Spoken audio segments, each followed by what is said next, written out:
Qurban Qurbanov Beşiktaşa gedir. Türkiyə klubundan rəsmi açıqlama. Son günlər Türkiyə və yerli mətbuatda Qarabağın baş məşqçisi Qurban Qurbanovun Beşiktaşın baş məşqçi postuna namizədlər arasında yer aldığı iddia edilir.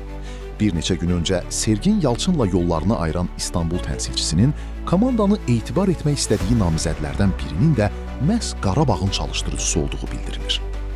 Gözaltı Ölkə.az-a istinadən xəbər verir ki, məsələ ilə bağlı olaraq Beşiktaşın idman direktoru Öndər Özən teleqrafa açıqlama verib. O bildirib ki, hazırda yeni baş məşqçi ilə bağlı adlar dəqiqləşməyib. Qurban Qurbanovla bağlı hər hansı təşəbbüsümüz və ya marağımız yoxdur. Qurban müəllim çox dəyərli, son dərəcə uğurlu bir mütəxəssisdir və ona böyük hörmət bəsləyirik. Ancaq hazırda Beşiktaş klubunun gündəmində belə bir məsələ mövcud deyil. Sonda qeyd edim ki, yayılan xəbərlərin də klubla heç bir əlaqəsi yoxdur.